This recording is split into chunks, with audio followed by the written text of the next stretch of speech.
Hello guys, welcome to thrill time. আজকের এই ভিডিওতে আমি তোমাদের জন্য চিনি মেকে উইচ ড্রামার পার্ট 3 এর এক্সপ্লেনেশন নিয়ে এসেছি। যদি তোমরা পার্ট 1 আর 2 না দেখে থাকো তাহলে আমার কমেন্ট বক্স আর ডেসক্রিপশন চেক করতে পারো, সেখানে আমি লিংক দিয়ে দিব। এছাড়াও প্লেলিস্টে গেলে সেখানে তোমরা সবগুলো ভিডিওর পার্ট পেয়ে যাবে। ওকে, তো চলো এবারে আর না কথা বাড়িয়ে ডুব দেওয়া যাক ড্রামার গল্পে। এপিসোড 8 এর শুরুতেই আমরা সেই মিস্টেরিয়াস ফ্যামিলিটাকে দেখি। এখন পর্যন্ত আমরা যতটুকু জানতে পেরেছি আমরা বুঝতে পারলাম যে এই ছেলেটাই হলো হুনবিশ। খায়ং এর উইশের কারণে যিনি তাকে লম্বা জীবন দিয়েছে বলে সে এখনো বেঁচে আছে। এখানকার সবাই হুনবিশকে আব্বু বলে ডাকে, কারণ সেই ছিল সবার চেয়ে বড়। আর এই মেয়েটা হলো তার মেয়ে, আর এই মেয়েটার হাজবেন্ড হলো খায়ং এর বন্ধু। হুনবিশ আর এদের উদ্দেশ্যর বিষয়ে খায়ং এর বন্ধু কিছুই জানতো না। তো তখন আমরা দেখি তাদেরই একজন ছেলে হুনবিশকে জানাচ্ছে যে কালকে রাতে সাদি সবাইকে ঘুম পাড়িয়ে একটা চাদর থেকে সুতা ছিঁড়ে নিয়ে বাইরে চলে যায়। ছেলেটা আসলে স্বাধীন নামে বিচার দিচ্ছিল হুনবিশের কাছে। হুনবিশ তখন সেখানে থাকা একটা ছেলেকে আদেশ করে যে বলেছে কথাগুলো তাকে মেরে ফেলতে। এইসব কিছু দেখে তো খায়ং এর বন্ধু অবাক হয়ে যায়। সে সাইডে যেয়ে বমি করতে থাকে। হুনবিশ সাদিকে জিজ্ঞেস করে, তুমি কি এই সুতা কাটার মাসিহা খুঁজতে গিয়েছিলে নাকি? সাদি বলে, জিনি যখন ঘুম থেকে উঠবে তখন সে জেনে যাবে আমি সেখানে এসেছিলাম। হুনবিশ তখন বলে, ওহ আচ্ছা, তুমি কি ভাবছো তোমার ভাই আসবে আর তোমাকে বাঁচিয়ে নিয়ে যাবে? আচ্ছা, একবার ভেবে দেখো তো আমি কেন শুধু তোমার দুইটা পায়ে বেঁধেছি, কেন তোমার মুখ বন্ধ করিনি। এটা জানার পরও যে তুমি পুরো দুনিয়াকে ঘুম পাড়াতে পারো, কারণ একটাই, আমি জানতে চাচ্ছিলাম যে এই জন্মেও কি সুতাটা আগের মতো কাজ করে কিনা। আমি তো এই অপেক্ষায় ছিলাম যে তুমি কখন এই সুতা নিয়ে বাইরে যাবে। তুমি আমার অনেক বড় হেল্প করে দিয়েছো। সাদি বলে, তুমি এমনটা মোটেও করো না, আর নয়তো জিনির হাতে তুমি মারা যাবে। হুনবিশ বলে, আমি কেন মারা যাব, আমি তো অমর। যেভাবেই হোক আমার জিনির চেরাগটা লাগবে। চেরাগ পাওয়ার পর আমি জিনিকে আমার সুতা দিয়ে বেঁধে দিব। জিনি হবে শুধু আমার, আর তারপর আমি এই পুরো দুনিয়ায় রাজ করব। আসলে এটাই হলো হুনবিশের উদ্দেশ্য। এর পরের সিনে আমরা খায়াং আর জিনিকে দেখতে পাই। খায়াং তখন জিনিকে বলে, তোমার এই আওয়ার গ্লাসটার মধ্যে আমি যখন শুয়েছিলাম আমি কিছু দেখতে পেয়েছিলাম। জিনি বলে, কি দেখেছো? খায়াং বলে, দেখে মনে হচ্ছিল এটা অন্য কোনো একটা যুগ। আমি একটা ছেলেকে দেখছিলাম যে বসে বসে সুতো দিয়ে চাদর বুনছিল, আর তারপর আমি তার সামনে যাই, তাকে আমি খালিদ নামে ডাকছিলাম। এটুকু দেখলাম কিন্তু বুঝলাম না কিছুই। জিনিও কিছু বুঝতে পারছিল না। এরপর তারা চেরাগ থেকে বেরিয়ে আসে। খায়াং তার নানির হাতে সুতাটা বেঁধে দেয়। দেখা যায় নানির তো মোটেও ভারী ফিল হচ্ছিল না। নানি খুব সহজে সুতাটা ছিঁড়েও ফেলে। এরপর খায়াং জিনিকে বলে, এটা আমার হাতে বেঁধে দাও তো। জিনি তো এটা উঠাইতেই অনেক কষ্ট হচ্ছিল। সে কোনো মতে খায়াং এর হাতে এটা বাইন্ধা দেয়। এরপর দেখা যায় খায়াং খুব ইজিলি সুতাটা খুলে ফেলে। এরপর খায়াং জিনিকে বলে, এবার তোমার হাতে বাঁধো। এরপর জিনি খুব কষ্টে মষ্টে নিজের হাতে বাঁধে। বেচারা সুতা বাঁধতে বাঁধতে ঠাস করে পড়ে যায়। এরপর খায়াং নানিকে বলে, সুতাটা খুলেন তো। তখন দেখা যায় নানি সুতাটা খুলতে গেলে সুতাটা এখন তো আর খুলছে না, এমনকি সুতাটা ছেঁড়াও কঠিন হয়ে গেছে। নানি কেচে দিয়েও ট্রাই করে, বাট কোনো কাজ হচ্ছিল না। নানি তখন বলে, দাঁড়াও, ঘাস কাটার বড় কেচি নিয়ে আসি। জিনি ভয় পাইতে পাইতে বলে, না থাক, লাগবো না। খায়াং বলে, বুঝতে পারছি, একটা জিনি একটা জিনিকে বাঁধতে পারে, তাহলে এই সুতাটা কাজ করবে। তখন সাইড থেকে সাইদ বলে, এই সুতা থেকে রক্তের গন্ধ কেন আসতেছে? এই কথা শুনে খায়াং সুতাটা চেক করে দেখে সুতাটা তো আসলে সাদা রঙের, রক্তের কারণে সুতাটা কালো হয়ে গিয়েছে। জিনি তখন বলে, আচ্ছা যাই হোক, তাড়াতাড়ি আমার হাত থেকে এটা খুলে দাও। খায়াং তখন চান্সের ডান্স মেরে বলে, এঞ্জেল আমারে সব দেখায় দিছে। তুমি আমার লাশ মরুভূমিতে এমনি ফালায় রাখছিলা, আমার উপরে একটুও মায়া দয়া দেখাও নাই। তোমারে তো আমার মনটা চাইতেছে কি যে করি। এই বলে খায়াং নানিকে বলে, নানি ঘাস কাটার কেচি না জিনি কাটার কেচি নিয়ে আসেন তাড়াতাড়ি, আজকে আর খবর আছে। এর পরের সিনে আমরা দেখি খায়াং এর বন্ধু তো বাথরুমে গিয়েও বমি করছে। তখন সেখানে তার ওয়াইফ আসে। ছেলেটা তখন তার ওয়াইফকে জিজ্ঞেস করে, সত্যি করে বলো তোমরা কারা, আর ওই বাচ্চা ছেলেটাকে কেন তুমি আব্বু বলে ডাকো? মেয়েটা তখন বলে, এত কিছু তোমার জানতে হবে না, শুধু এটা জেনে রাখো আমাদের সবাইকে তার কথা মতো চলতে হবে। আজকে যত বমি করার করে ফেলো, কারণ কালকে তোমাকে হাইকিং এ যেতে হবে। এই বলে মেয়েটা সেখান থেকে চলে যায়। এরপর রাতে আমরা দেখি খায়ং ওমসান্তের কাছে আসে, আর সে যে প্রমাণগুলো পেয়েছিল সেগুলো ওমসান্তেকে দেয়। ওমসান্তে তখন বলে, এগুলো আমাকে কেন দিচ্ছ? খায়ং তখন বলে, তুমি যে সেই মেয়েটার মার্ডার করেছো এটা আমি জানি। আসলে এখানে একটা বিষয় আছে, সেই ইউটিউবার যে লাশটা পেয়েছে ওই লাশটা তার 20 বছর আগে করা মার্ডারের লাশ। 20 বছর আগে সে লাল চুলের একটা মেয়েকে মার্ডার করেছে, আর এখন রিসেন্টলি কিছুদিন আগে একটা সাদা চুলের মেয়ে হারিয়ে গিয়েছে। এখানে একটু কনফিউশন হচ্ছে যে সেই 20 বছর আগে যে মেয়েটা মারা গিয়েছে সেই মেয়েটাই হয়তো এই মেয়েটা, কিন্তু আসলে না। ওমসান্তে 20 বছর আগে এই মেয়েটার মার্ডার করেছে, যার লাশ সেই ইউটিউবার খুঁজে পেল, আর এখন বর্তমানে সে এই সাদা চুলের মেয়েটির মার্ডার করেছে, যাকে পুলিশ খুঁজছে। আর খায়াং খায়াং এখন যে প্রমাণগুলো ওম শান্তিকে দিল এই সবগুলোই ছিল সেই সাদা চুলের মেয়ের প্রমাণগুলো। আসলে ওম শান্তি একজন সিরিয়াল কিলার। সে রং করা চুলের মেয়েদেরকে পছন্দই করতো না আর তাদের মার্ডার করে ফেলতো। ওমসান্তে তখন পাশেই থাকা একটা হাতিয়ারের দিকে তাকায় আর খায়াংকে জিজ্ঞেস করে, তুমি কি এখানে একা এসেছো? খায়াং তখন বলে, আমারে কি বলত পাইছো যে একা আসমু? যারে সাথে নিয়ে আসছি তারা যদি তুমি দেখো তাহলে ভয়ে প্যান্টে মুইতেই দিবা। তখন আমরা দেখি খায়াং এর সাথে অদৃশ্যভাবে জিনি ছিল। ওমসান্তে তখন বলে, এই প্রমাণগুলো পুলিশকে না দিয়ে তুমি আমাকেই ফেরত দিচ্ছ কেন? খায়াং তখন বলে, কারণ আমি তোমার মতো এত বলদ দেখি নাই। এগুলো করে প্রমাণ কেন রেখে দিছো? আমি তোমার জায়গায় হলে এমন ভুল মোটেও করতাম না। এইসব কাজে আমি অনেক এক্সপার্ট। ওম শান্তি তখন বলে, আমার কাছে এমন একটা উপায় আছে যেটার মাধ্যমে আমি এইসব প্রমাণ ভ্যানিশ করে ফেলতে পারি। আমি জানতাম তুমি আমার মতোই। আচ্ছা, আমি এইসব প্রমাণ ভ্যানিশ করে ফেললে নেক্সট মার্ডার কেননা আমরা একসাথে করি? খায়ং তখন বলে, আগে প্রমাণ মুছে তো আসো, আমি সবসময় প্রফেশনালদের সাথেই কাজ করি। এইসব বলে সে বাসায় চলে আসে। যিনি তখন কৌতূহলবশত বলে, আচ্ছা তুমি ওরে প্রমাণগুলো কেন দিয়ে দিলা? খায়ং তখন বলে, আমি বোকা না। আমি যদি এই প্রমাণগুলো ওকে না দিয়ে পুলিশকে দিতাম তাহলে পুলিশ ওকে ধরে নিয়ে যেত আর ও ওর তৃতীয় উইশ ইউজ করে ছাড়াও পেয়ে যেত। তাই আমি এখন প্ল্যান করেছি প্রথমে ওর উইশ নষ্ট করব, তারপর যেভাবেই হোক ওকে পুলিশে আমি ধরিয়ে দিবই। আমি শিওর এবার শান্তে তার তৃতীয় উইশে চাইবে পাস্টে গিয়ে প্রমাণ মুছার। জিনি তখন বলে, ওয়াও তুমি তো অনেক চালাক। এরপর খায়ং জিনিকে জিজ্ঞেস করে, আমি তোমার ওই চেরাগটা উল্টা করে দেখলাম, এটা তৈরি হয়েছে 1003-এ আর 983 বছর তুমি চেরাগের ভিতরে ছিলা, তাহলে মাঝখানের 20 বছর তুমি কোথায় ছিলা? জিনি তখন এটা শুনে অবাক হয়ে যায়। সে কোনোভাবেই মনে করতে পারছিল না এই 20 বছর সে কোথায় ছিল। তখনই সেখানে সাইদ আসে আর জিনিকে বলে, আমি সেই অমর ছেলেটার গন্ধ খুঁজে পেয়েছি। সাইদ তাকে হুনবিশদের বাড়িতে নিয়ে আসে আর বলে, এখান থেকে সেই অমর ছেলেটা মানে হুনবিশের গন্ধ আসছে। জিনি তখন বলে, এর মানে এখানেই শাদি আছে। এরপর পরদিন জিনি খায়াং এর কাছে যায় আর তাকে গিয়ে বলে, আমাদের সবাইকে দুবাই যেতে হবে। খায়াং বলে, কিন্তু কেন? জিনি বলে, সেই গ্যাপের 20 বছরের হিসাবটা মিলানোর জন্য আমাকে দুবাই যেতে হবে। খায়াং তখন বলে, তাহলে তুমি যাও, আমারে কেন নিয়ে যেতেছো? এজন্য নাকি যে আমি তোমার সাথে সেফ? জিনি বলে, একদমই না, এজন্য কারণ আমি তোমার সাথে সেফ। কে জানে কোনটায় কখন আইসা আবার আমারে বাইন্ধা দেয়। এরপর আমরা দেখি খায়ং, জিনি, সাইদ, নানি, মিনজি এরা সবাই দুবাই যাচ্ছে। আসলে নানিকে নেওয়ার কারণ হলো নানি খায়ং এর সাথে সেফ, আর মিনজিকে নেওয়ার কারণ হলো খায়ং জিনির সাথে থাকলে সে সময় মিনজি নানির খেয়াল রাখতে পারবে।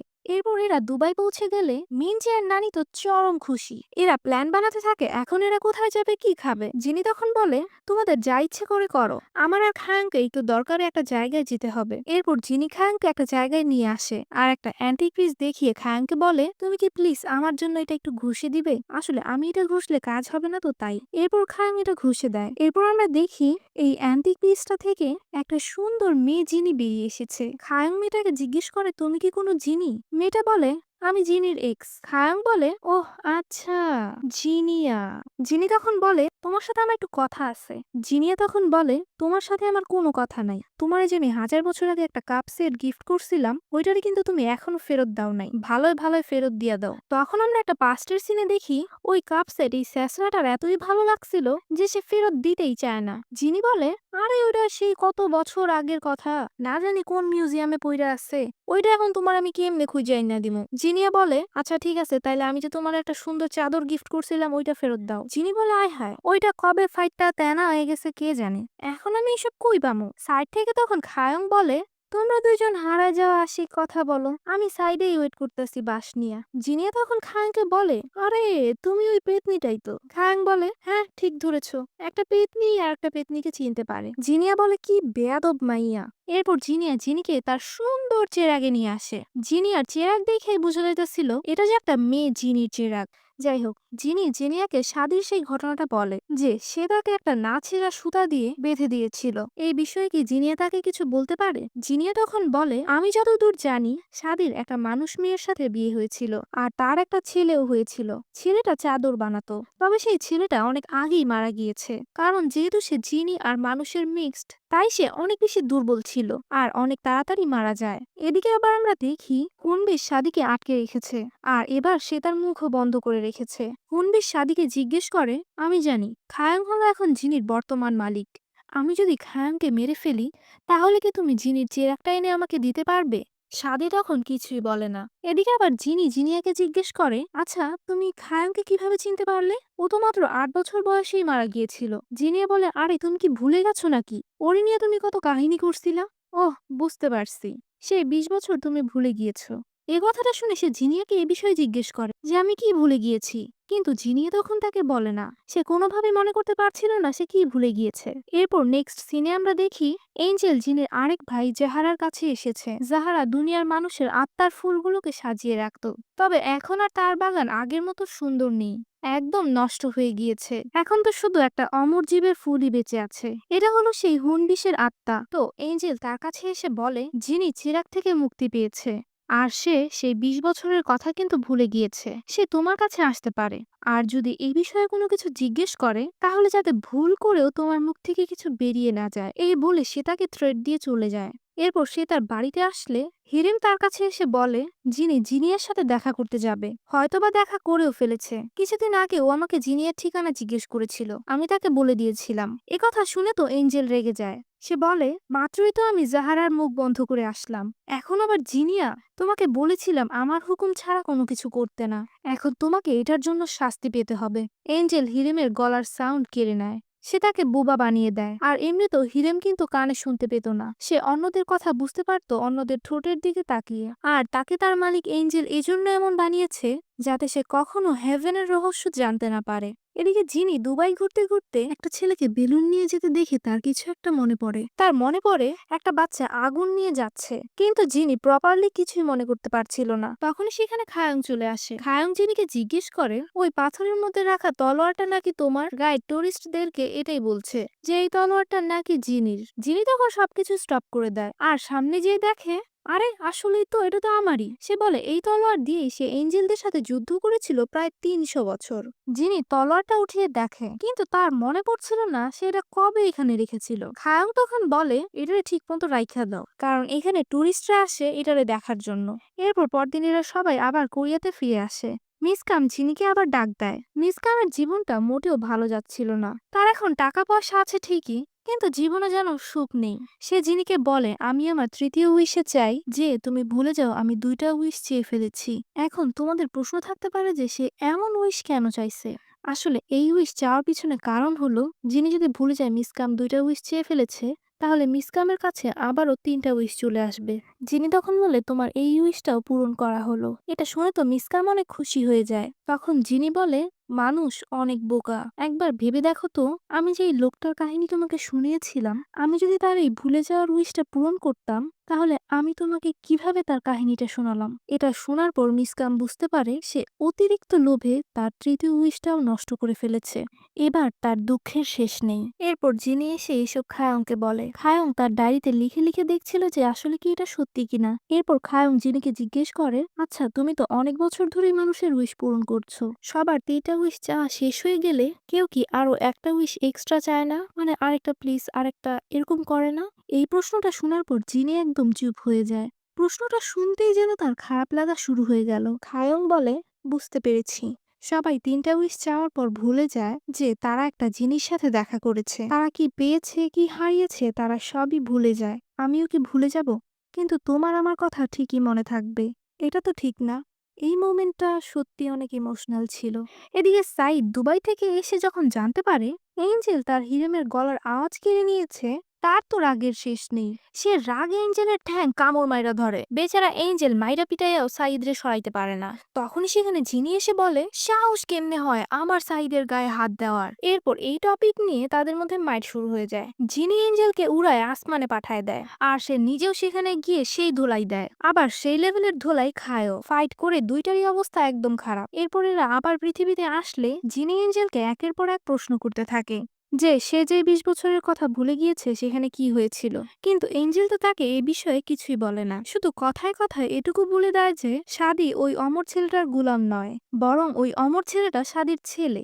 এখন এই কথা শোনার পর জিনিও অবাক আর তোমরাও অবাক, কারণ আমরা এতক্ষণ পর্যন্ত জানতাম যে ওই অমর ছেলেটা হুনবিশ, তাহলে এখন আবার ওই ছেলেটা সাদির ছেলে কিভাবে হয়ে গেল? অ্যাকচুয়ালি এখানে একটা টুইস্ট আছে যেটা তোমরা একটু পরই বুঝতে পারবা। এর পরের সিনে আমরা দেখি ভোরবেলা খায়ং হাইকিং এ এসেছে। পাহাড়ের একদম উপরে যেয়ে সে প্রকৃতি দেখছিল।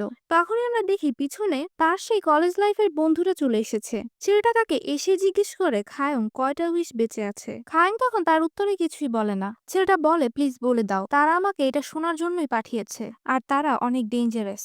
এরপর ছেলেটা খায়ংকে আরো বলে খায়ং আমি ঋণের মধ্যে ডুবে আছি আর তাই আমার তাদের কথা শুনতেই হবে। আই এম সরি, আমি সত্যি এটা করতে চাই না। এই বলে সে খায়ংকে পাহাড় থেকে ধাক্কা মেরে দেয়। খায়ং পড়ে যাচ্ছিল।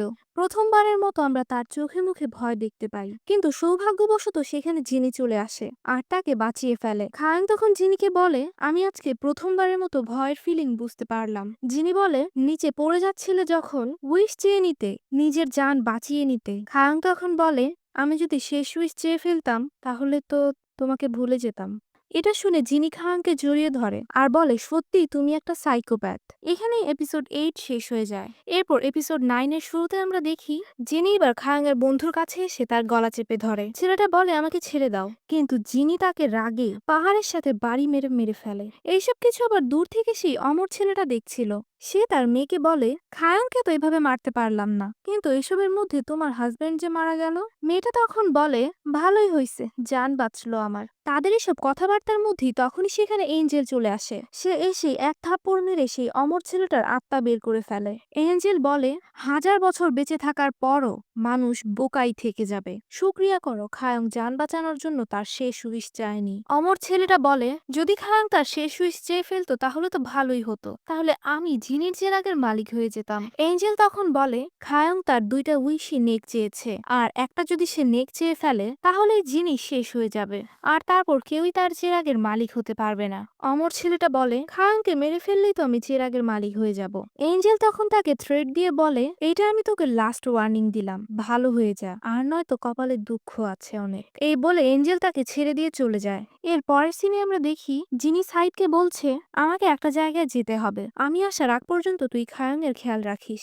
এরপর আমরা দেখি জিনি জাহরার কাছে এসেছে। সে জাহরার বাগান দেখে অবাক হয়ে যায়, কারণ জাহরার বাগান একসময় ছিল অনেক সুন্দর। সেখানে অনেক রং বেরঙের ফুল ছিল, কিন্তু এখন এখানে শুধু একটা ফুলই আছে। জিনি তাকে গিয়ে জিজ্ঞেস করে তুমি কি অন্য দেশি আত্মার ফুলও বুনো? জাহরা বলে যদি এই এলাকায় আসে তাহলে অবশ্যই বুনি। জিনি তখন তাকে জিজ্ঞেস করে তোমার কি মনে আছে 1003-এর দিকে কোনো অন্য দেশি ফুল কি এখানে এসেছিল আর সেই ফুলটা কতদিন পর্যন্ত বেঁচে ছিল?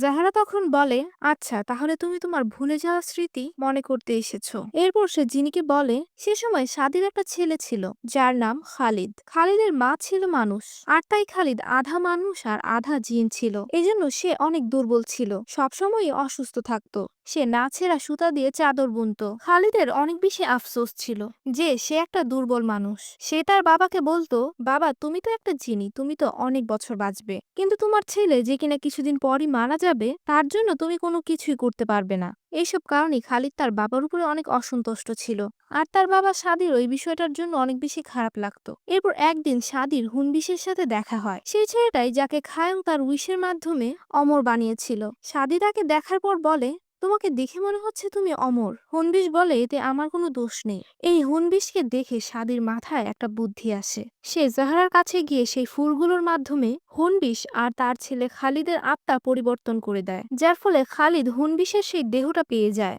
আর হুনবিশ খালিদের সেই দেহটা পেয়ে যায়। আর এভাবে হুনবিশ অনেক তাড়াতাড়ি মারা যায়, কিন্তু খালিদ অমর হয়ে যায়। আর এবারে হয়তো তোমরা বুঝতে পারছো বর্তমানের এই ডেঞ্জারাস ভিলেন হুনবিশ নয়, বরং সাদির ছেলে খালিদ, যিনি এবারে সবটা বুঝতে পারে। জাহারা বলে আমি এই পাপটা করেছিলাম আর এই পাপের শাস্তি হিসেবে আমার পুরো বাগান নষ্ট হয়ে গিয়েছে। এখন আর আমার এই বাগানে কোনো নতুন ফুল ফুটে না, শুধু বেঁচে আছে সেই অমর ছেলেটার একটা ফুল। এর পরের সিনে আমরা সেই ডগিকে দেখতে পাই। ডগির অ্যাসিস্ট্যান্ট তার দুঃখ বুঝে তার বাবার কাছে তাকে নিয়ে আসে। তারা বাবার বাড়ির সামনে অনেকক্ষণ ওয়েট করে। এরপর সেখানে একটা লোক আসলে ডগি তো এক্সাইটেড হয়ে যায় যে বাবা চলে এসেছে। লোকটা তো বুঝতেই পারে না মানুষটা এত পাগল কেমনে, মানুষ হয়ে কুত্তার মতো নাচতেছে। ডগি বলে আরে আমি তো কুত্তাই, আমি হলাম পপি, আমি আসলে হারিয়ে গিয়েছিলাম। ডগির এসব কথা অ্যাসিস্ট্যান্টের মাথায় একটুও ঢুকছিল না। সে বুঝতে পারছিল না বসের আসলে কি হয়েছে, তিনি কেন যে নিজেকে কুত্তা মনে করেন। তখনই সেখানে লোকটার ছেলে হানিয়া চলে আসে। ডগি তো হানিয়াকে দেখেও এক্সাইটেড হয়ে যায়। ডগি হানিয়ার সাথে কথা বললে হানিয়া বুঝে ফেলে যে আরে এটা তো আমাদের পপি। সে পপিকে জিজ্ঞেস করে, পপি তুমি মানুষ কিভাবে হয়ে গেলে? সে তার বাবাকেও বোঝায় যে বাবা এটা আমাদের পপি। ডগি তখন বলে বুঝতে পেরেছি, এখন আমাকে জিনির কাছে যেতে হবে। এই বলে সে অ্যাসিস্ট্যান্টকে নিয়ে বেরিয়ে পড়ে। এরপর পরদিন সকালে আমরা দেখি খাং এর নানি একটা রেস্টুরেন্টে পার্ট টাইম জব নিয়েছে। তার এত সুন্দর কাজ দেখে সেখানকার মহিলারা বলে, বাহ তুমি তো অনেক অল্প বয়সে খুব ভালো কাজ পারো। তখনই সেখানে এঞ্জেল চলে আসে। মহিলাটা খায়ং এর নানিকে বলে ইনি হলেন এখানকার মালিক। এঞ্জেল তখন খায়ং এর নানিকে বলে আপনার সাথে দেখা করার অনেক ইচ্ছা ছিল। খায়ং এর নানি তখন মনে মনে ভাবে আমার সাথে কেন দেখা করার ইচ্ছে হলো। ওহ আচ্ছা, নিশ্চয়ই এই হ্যান্ডসাম ছেলেটা আমাকে দেখে পাগল হয়ে গেছে। নানি তখন বলে আমার সাথে দেখা করার কেন ইচ্ছে হলো? এঞ্জেল তখন হেসে বলে মানুষ যে ভাবে উপর থেকে দেহ জোয়ান হয়ে গেলে ভেতরের বয়স বাড়বে না, এটা একটা বোকামি। কথা বলে এঞ্জেল সেখান থেকে চলে যায়। এই কথা শুনে তো নানি একদম অবাক হয়ে যায়। তার মাথায় কিছুই ঢুকছিল না ছেলেটা কি বলে গেল। তাই সে দৌড়ে তার কাছে যায় আর জিজ্ঞেস করে আপনি যে আমাকে এসব বললেন এসব কেন বললেন? এঞ্জেল তখন বলে আমি একটা এঞ্জেল, তুমি যতই জোয়ান হয়ে যাও মরে যাবা ঠিক তোমার সেই নির্ধারিত সময়েই। নাতনির খেয়াল রেখেছো বলে তুমি অবশ্যই হ্যাভেনে যাবে, এতে কোনো সন্দেহ নেই। এরপর এঞ্জেল তার কাছে গিয়ে বলে এর পরের বার যখন তোমার আলু বুখারার গাছে ফুল দেখা যাবে তখন তুমি মারা যাবে। কথা শুনে নানি একদম শক হয়ে যায়। এর পরের সিনে আমরা খায়াংকে ব্যাংকে দেখি। ব্যাংকের বস সহ সবাই মিলে খায়াংকে সরি বলছিল। আসলে এখানে হয়েছে কি, খুপা গিয়ং যে উইশ চেয়েছিল খায়াং এর অ্যাকাউন্ট থেকে সব টাকা তার অ্যাকাউন্টে যাবে, এটা করার পর ব্যাংক খুপা গিয়ং এর উপর সন্দেহ করা শুরু করেছে। কারণ এমনটা হওয়ার কোনো কথাই না। এরপর তাদের মনে হয় নিশ্চয়ই এখানে কোনো প্রবলেম হয়েছে। তাই তারা খায়াংকে ডেকে এনে তাকে সরি বলে আর তার সব টাকা খুপা গিয়ং এর অ্যাকাউন্ট থেকে এনে আবার তার অ্যাকাউন্টে দিয়ে দেয়। আর এইসব কিছুর কারণে তো খুপা গিয়ং রাগে ফেটে যাচ্ছিল। কারণ সে খায়াং এর টাকা নিজের কাছে আনার জন্য 2টা উইশ চেয়ে ফেলেছে। আর তবুও শেষমেশ যেই লাউ সেই কদুই হয়ে গেল। এরপর খায়াং উঠে চলে যাওয়ার সময় বলে আমার অ্যাকাউন্টে যত টাকা আছে সব টাকা আমি উঠিয়ে ফেলতে চাই। এই কথা শুনে তো খুপা গিয়ং খায়াংকে গালি দিয়ে চিল্লাতে থাকে। বস তখন খুপা গিয়ংকে বলে তুমি কি পাগল হয়ে গেছো? এরপর আমরা দেখি খায়াং তার ওয়ার্কশপে আসলে জিনিও সেখানে আসে আর সে জোহরার কাছ থেকে যা জানতে পেরেছে তা এসে সে খায়াংকে বলে। খায়াং তখন বলে ওহ আচ্ছা, তাহলে আমি যাকে খালিদ হিসেবে দেখেছিলাম সেই হলো ওই অমর ছেলেটা। তাদের এইসব কথাবার্তার মধ্যেই সেখানে ডগি চলে আসে আর এসে সে বলে জানো আমি আমার বাবা আর আমার ছোট ভাইকে খুঁজে পেয়েছি। এসব বলতে বলতেই ডগি রক্তবমি করা শুরু করে দেয়। অ্যাসিস্ট্যান্ট বলে আপনার শরীর তো অনেক খারাপ, চলুন আপনার হসপিটালে যেতে হবে। ডগি তখন তার অ্যাসিস্ট্যান্টকে বলে তুমি অনেক ভালো একটা ছেলে, তুমি আমার অনেক হেল্প করেছো, আমার যত টাকা পয়সা আছে সব তুমি রেখে দাও, আমি সব তোমাকে দিয়ে দিলাম। এরপর ডগি জিনিকে বলে আমাকে আবার ডগি বানিয়ে দাও। জিনি বলে তুমি কি শিওর আবার ডগি হয়ে যেতে চাচ্ছ? একবার ভেবে দেখো যদি তুমি ডগি হয়ে যাওয়ার পর ওরা তোমাকে না রাখে। ডগি বলে না না, আমার শরীরটা একদমই ভালো না, মরার আগে আমি আমার ছোট ভাইয়ের কাছে পপি সেজে যেতে চাই। আমার মনে হয় আমি আর বেশি দিন বাঁচবো না, তার সাথে কিছুটা সময় কাটাতে চাই, আর এটাই হলো আমার শেষ উইশ। এরপর জিনি ডগির এই উইশটা পূরণ করে দেয়। এরপর খায়াং আর জিনি ওয়ার্কশপ থেকে বাড়ির দিকে যাচ্ছিল। খায়াং তখন জিনিকে বলে যে এই 20 বছর তুমি ভুলে গিয়েছো, সে 20 বছর অতীতে যেয়ে দেখো সেখানে কি হয়েছিল। জিনি বলে আমি ট্রাই করে দেখেছি কিন্তু এটা কেন জানি হচ্ছে না। খায়াং বলে কেন? জিনি তখন বলে যেমন তোমরা সবাই 3টা উইশ পাও আমার কাছ থেকে, তেমন আমিও গডের কাছ থেকে 3টা উইশ পেয়েছিলাম। খায়াং বলে কি চেয়েছিলে তোমার সেই 3টা উইশে? জিনি তখন বলে আমার প্রথম উইশ ছিল মানুষদের 3টা উইশের লোভ দেখিয়ে নরকে পাঠানো, আর দ্বিতীয় উইশে চেয়েছিলাম চেরাগ থেকে বের হওয়ার পর সব মালিকদের খারাপ বানিয়ে ফেলা। এটুকু বলে জিনি থেমে যায়। খায়াং বলে এর মানে তোমার কি একটা উইশ এখনো বেঁচে আছে? জিনি তখন বলে আমারও মনে হচ্ছিল একটা উইশ আমার বেঁচে আছে, কিন্তু এখন আমার মনে হচ্ছে হয়তো আমি সেই একটা উইশও চেয়ে ফেলেছিলাম। এরপর জিনি খায়াংকে আরো কিছু কথা বলে।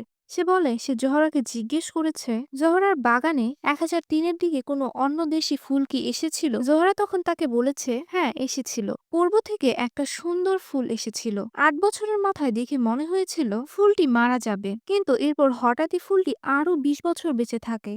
এটা শোনার পর জিনি বলে এর মানে খায়াং কি ওইদিন মারা যায়নি, ও শুধু 8 বছর নয় বরং 28 বছর বেঁচে ছিল। জাহারা বলে হ্যাঁ, যে 20 বছর তোমার মনে নেই সেই 20 বছরে সে জীবিত ছিল। এসব কিছু সে খায়াংকে বলে আর বলে না জানি আমি সে সময় কি উইশ চেয়েছিলাম যে এখন আমি সবকিছু ভুলে গিয়েছি, তবে আমার মনে হয় সে সময় কিছু তো একটা হয়েছিল যেটা খুবই ভয়ঙ্কর ছিল। এদিকে হিরেমকে বোবা করে দেওয়ার পর এঞ্জেল হিরেমের সাথে কথা বলে মজা পাচ্ছিল না, কারণ হিরেম এখন শুধুমাত্র চ্যাটিং এই কথা বলছিল। তাই এঞ্জেল আবার হিরেমকে ঠিক করে দেয়। অন্যদিকে নানি উঠানে বসে আলু বোখরার সেই গাছটিকে দেখছিল আর এঞ্জেলের বলা সেই কথাটা মনে করছিল। পরদিন রাতে খায়ং শপিং মলে গেলে সেখানে মিস কামের শাশুড়ির সাথে তার দেখা হয়। তিনি তাকে বলেন তার কেমন জানি আজব আজব জিনিস মনে আসে। তার মনে হয় তার ছেলের বউ একসময় এই শপিং মলে সেলস ওম্যানের কাজ করত, কিন্তু আসলে এমন তো কোনো কিছুই না। মনে হয় আমার ব্রেনটা নষ্ট হয়ে গিয়েছে।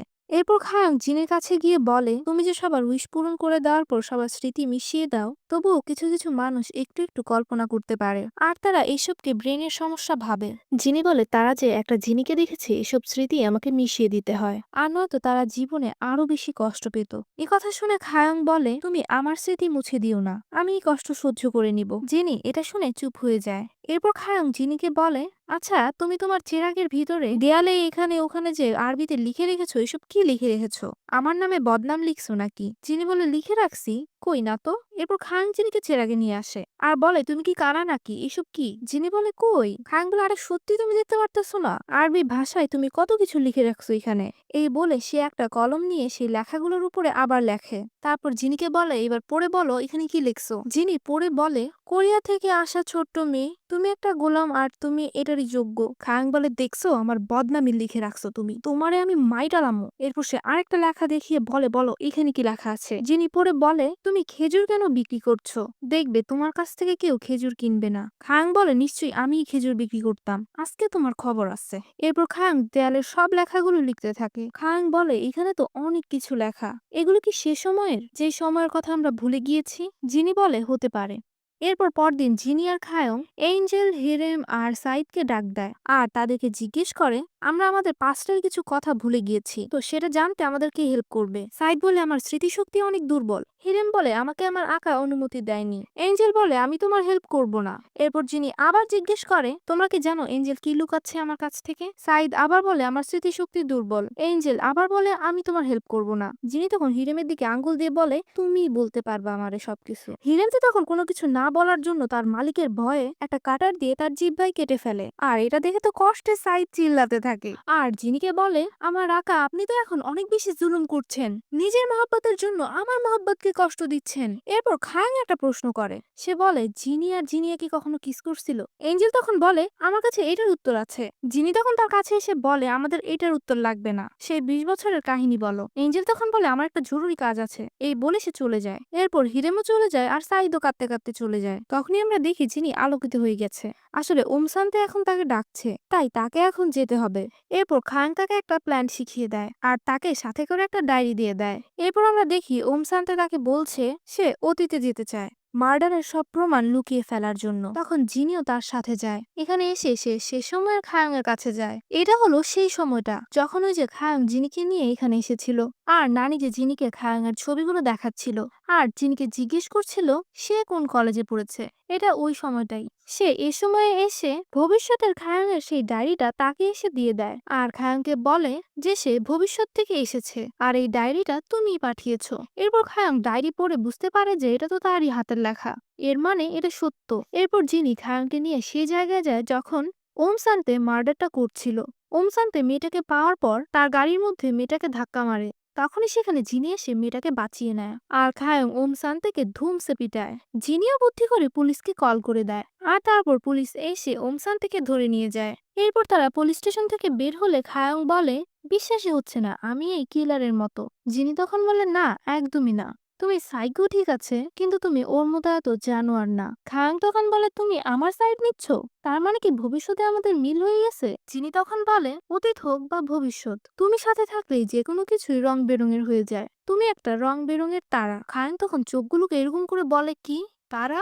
জিনি তখন খায়ের এই ফেস দেখে হঠাৎ মনে পড়ে, আয় হায় তারা। সে বলে, আমি তো ভুলে গিয়েছিলাম তোমার এই রূপটা। তখনই খাং মিনজিকে কল করে এই বিষয়টা বলার জন্য। জিনি তখন আবারও ভবিষ্যতে চলে যায়। এখন এদিকে পাস্ট চেঞ্জ করায় এইসব ঘটনা খায়াং এর মাথায়ও চলে আসে। জিনি তখন সেখানে এসে তাকে জিজ্ঞেস করে, চাঁদ তারা বলা ছেলেদের কি তোমার এখনো পছন্দ?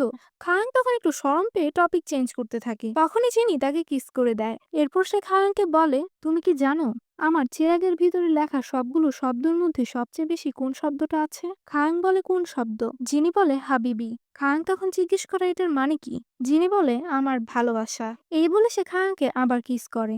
এখানে এই এপিসোডটা শেষ হয়ে যায়। এরপর এপিসোড 10 এর শুরুতেই আমরা দেখি খুপা গিয়ং এর কাছে একটা মেসেজ এসেছে, যেখানে তাকে তার বস বলছে তাকে তিনি তার জব থেকে ফায়ার করছেন, কারণ তার জন্য ব্যাংকে অনেক কিছু পোহাতে হয়েছে।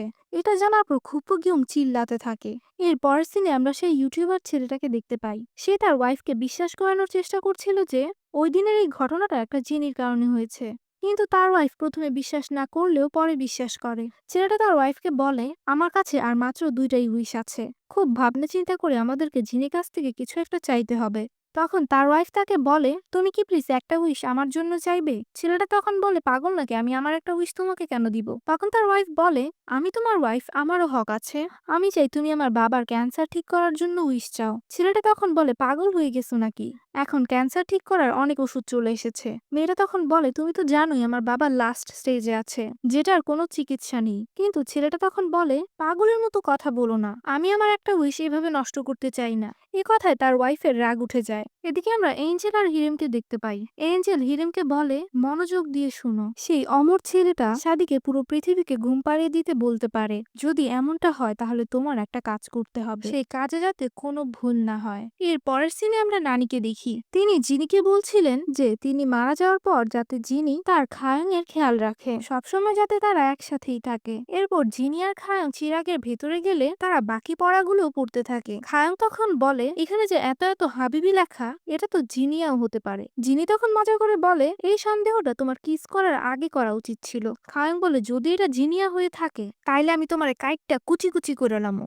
জিনি খায়ংকে বলে, খালিদ কিন্তু আমার চেরাগটাকে চায়, তুমি আমার চেরাগটাকে সবসময় তোমার কাছেই রেখো, কারণ সে এটা চুরি করে ফেললে সমস্যা আছে। খায়ং তখন বলে, সবসময় আমার কাছেই রাখবো, মানুষ কি ভাববে? ব্যাপার না, বলে দিব এটার মধ্যে আমি চাটনি রাখি। এরপর জিনি বলে, ওয়েট। এই বলে সে এই চিরাগটাকে একটা সুন্দর কেটলি বানিয়ে দেয়। এরপর জিনি খায়ংকে বলে, সেই অমর ছেলেটা মানে খালিদ আবারও স্বাধীন মাধ্যমে আমাকে সেই সুতা দিয়ে বাঁধতে আসতে পারে। তাই যদি এমন কোনো কিছু হয় তাহলে তুমি তোমার শেষ উইশ চেয়ে নিজেকে বাঁচিয়ে নিও। খায়ং তখন বলে, ওহ, তাহলে তুমি চলে যাওয়ার সিদ্ধান্ত নিয়েই নিয়েছো? একথা শুনে জিনি চুপ হয়ে যায়। এরপর খায়ং বলে, আমি তোমাকে যেতে দিব না। এদিকে এদের দুজনের সেই উইশ নিয়ে এখনো ঝগড়াই চলছে। এর পরের সিনে আমরা মিনজিকে দেখি। সে নানি মানে মিজুর বিষয়ে তদন্ত করছিল, এটা জানার জন্য যে মিজু অ্যাকচুয়ালি কে আর খায়ং তার কাছ থেকে কি লুকাচ্ছে।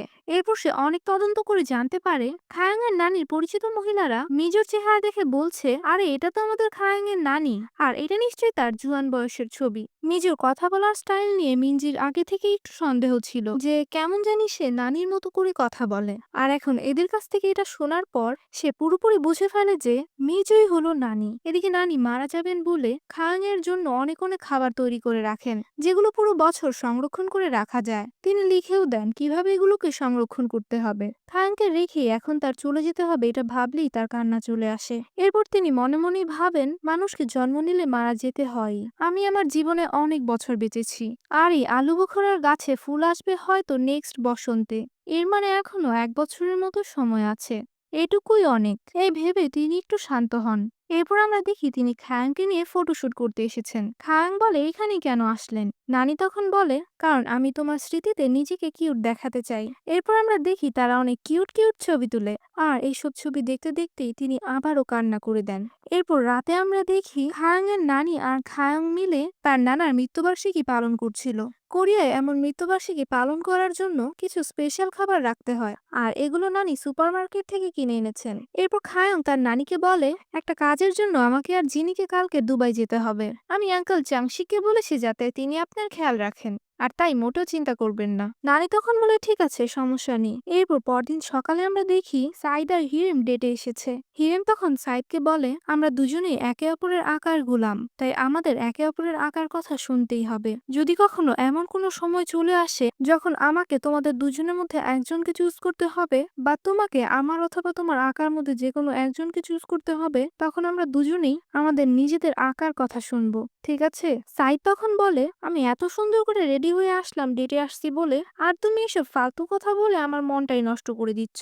এর পরের সিনে আমরা দেখি সেই ইউটিউবারের ওয়াইফ তাজিন তাদের ইউটিউব চ্যানেলটা ডিলিট করে ফেলেছে। তখনই সেখানে তার হাজবেন্ড এসে বলে, তাজিন তাজিন দেখো আমাদের চ্যানেলের কি হয়েছে, আমি চ্যানেলটা ওপেন করতে পারছি না। তাজিন তখন বলে, আমি চ্যানেলটা ডিলিট করে ফেলেছি। ছেলেটা তখন বলে, কি তুমি কি পাগল হয়ে গেছো? আরে তুমি কি জানো আমি কত কষ্ট করে এতগুলো সাবস্ক্রাইবার বানিয়েছি, কত কষ্ট করে এক একটা ভিডিও বানিয়েছি? তাজিন তখন বলে, আমার সাথে চিল্লাবে না, এই চ্যানেল আমি বানিয়েছি আর আমার জিনিসে তোমার কোনো হক নেই, যেমন তোমার উইশে আমার কোনো হক নেই। ইউটিউব চ্যানেল এখনো চাইলে তুমি বাঁচাতে পারো, যদি 2 সপ্তাহের মধ্যে আমার উইশ পূরণ না করো তাহলে এই ইউটিউব চ্যানেল পার্মানেন্টলি ডিলিট হয়ে যাবে। তার হাজবেন্ড তখন তাকে বলে, এই যে কাজটা করলা এটার কারণে তোমাকে অনেক বেশি পস্তাতে হবে। এই বলে সে জিনির কাছে তার দ্বিতীয় উইশ চায়। সে তার উইশে চায় তার ওয়াইফ তাজিন যাতে উইশ জিনি এসবের বিষয়ে সবকিছু ভুলে যায়। জিনি তখন তার এই উইশটাও পূরণ করে দেয়। এর পরের সিনে আমরা পার্ক দাদিকে দেখি। তিনি মিজুকে খায়াংদের খেতে খেতি করতে দেখে অবাক হয়ে যান। তার কাছে দেখে মনে হয়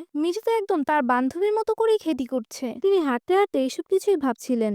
এরপর তার মনে পড়ে কালকে তো খায়াংয়ের নানার মৃত্যুবার্ষিকী ছিল, তো তার বান্ধবী কি মৃত্যুবার্ষিকী পালন করেছে? তখন তার মনে পড়ে তিনি শপিং করার সময় দেখেছেন মিজুকে মৃত্যুবার্ষিকীর স্পেশাল জিনিসগুলো শপিং করতে।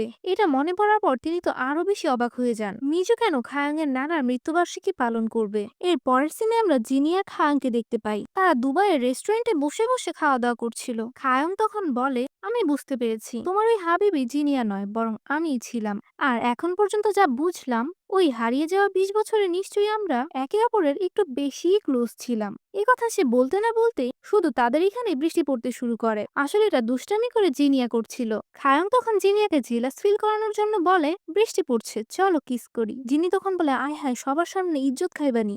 এই বলে সে তাকে মরুভূমিতে নিয়ে আসে, যেখানে জিনির একটা সুন্দর তাঁবুও ছিল, কিন্তু এখানে বৃষ্টি পড়ছিল না। খায়াং তখন বলে, এখন আর মুড নাই। সে বলে, আমার অনেক খিদা লেগেছে। জিনি তখন খায়াং এর জন্য অনেক মজার মজার খাবার নিয়ে আসে আর একটা সুন্দর ড্রেসও নিয়ে আসে। খায়াং ড্রেসটা পরে এসে জিনিকে দেখায় আর জিজ্ঞেস করে, আমি সেই আগের জন্মের খায়াং এর মতো লাগছি না? জিনির তো তাকে দেখে এত সুন্দর লাগছিল যে তার মুখ থেকে কোনো কথাই বের হচ্ছিল না, সে শুধু খায়াং এর দিকে তাকিয়েই ছিল। এরপর তারা একসাথে বসে খাওয়া দাওয়া করে। খাওয়া দাওয়া শেষ হলে খায়াং বলে, চলো একটু ডান্স করি। খায়াং জিনিকে ডান্স শিখিয়ে শিখিয়ে দিচ্ছিল, কিন্তু তবুও জিনি ডান্স কম খায়াং এর পায়ে পাড়া মেরে ভর্তা বেশি করছিল। এই সিনটা সত্যিই অনেক বেশি রোমান্টিক ছিল। এদিকে আমরা পার্ক দাদিকে দেখি, তিনি খায়াংদের বাড়িতে চুপি চুপি এসে ফ্রিজে খাবার চেক করছিল। সেখানে খায়াং এর নানির বানানো খাবার টেস্ট করে তিনি অবাক হয়ে যান। তিনি বুঝে ফেলেন এটা তো তার বান্ধবীর বানানো খাবার, এটা সেই মিজু নামের মেয়েটি বানায়নি। নিশ্চয়ই এই মিজু তার বান্ধবীকে কোথাও লুকিয়ে রেখেছে। তখনই সেখানে নানি চলে আসলে পার্ক দাদিকে দেখে ফেলেন। পার্ক দাদিও তাকে দেখে হাতে হাতে ধরেন আর বলেন, আমি জানি আমার বান্ধবী এখানেই আছে, তোমরা নিশ্চয়ই আমার বান্ধবীর সাথে খারাপ কিছু করছো। তাদের এসব জোরাজোরের মধ্যেই তিনি মিজুর জামাটা আন দিলে দেখেন তার শোল্ডারে একটা তিল রয়েছে। এটা দেখার পর তো পার্ক দাদি একদম অবাক হয়ে যান, কারণ তার বান্ধবীরও সেম জায়গায় তিল ছিল। এই বিষয়টা আর আগের সবকিছু মিলিয়ে দেখার পর তিনি তো আরো বেশি অবাক হয়ে যান। তিনি মিজুকে বলেন, আমি জানি তুমিই আমার বান্ধবী। একথা বলে তিনি ভয়ে বাড়ি থেকে বের হয়ে যান। নানি ভয়ে তখন তার পিছু পিছু দৌড়ে গিয়ে তাকে বলেন, আমি তোমাকে সবকিছু খুলে বলবো, প্লিজ আমার কথাটা শুনে যাও। পার্ক দাদি তখন বলে, আমি জানি তুই কালা জাদু করেছিস, কালা জাদু করে বুড়ি থেকে ছুরি হয়ে গেছিস। পার্ক দাদি তখন নানির হাত ছাড়িয়ে দৌড়ে চলে যায়। নানি সেখানেই বসে বসে কাঁদতে থাকে।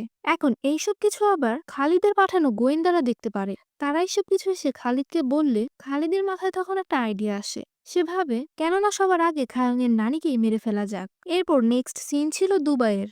এদের ডান্স শেষ হলে যিনি পানিতে তাকালে কিছু একটা দেখতে পায়। তার পুরনো স্মৃতি কিছু কিছু মনে পড়ছিল। এরপর সে পিছনে তার তাঁবুর দিকে তাকালে তার মনে পড়ে একসময় সে এই তাঁবুতে বসে বসে হুক্কা খেত আর তার পাশেই বসে থাকতো সাইদ। এখান থেকেই জিনির সব স্মৃতি মনে পড়তে শুরু করে। আর এখানে এপিসোড 10 শেষ হয়ে যায়। এই সিরিজের বাকি এপিসোডগুলো দেখতে হলে দেখতে হবে পার্ট 3 বা লাস্ট পার্ট। লাস্ট পার্ট আমি আপলোড করে ফেললে তোমরা আমার কমেন্ট বক্স কিংবা ডেসক্রিপশন চেক করলে সেখানে পেয়ে যাবে।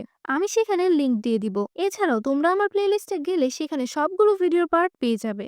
লাস্ট পার্টে এই সিরিজের সম্পূর্ণ মিস্ট্রি সলভ হতে যাচ্ছে, তাই এটা মিস করা যাবেই না। আই হোপ গাইস তোমাদের কাছে ড্রামাটা ভালো লাগছে। যদি ভালো লেগে থাকে তাহলে আমার ভিডিওটাতে লাইক করে থ্রিল টাইমকে সাবস্ক্রাইব করতে ভুলবে না। দেখা হবে পার্ট 3 তে। বাই বাই, আল্লাহ হাফিজ।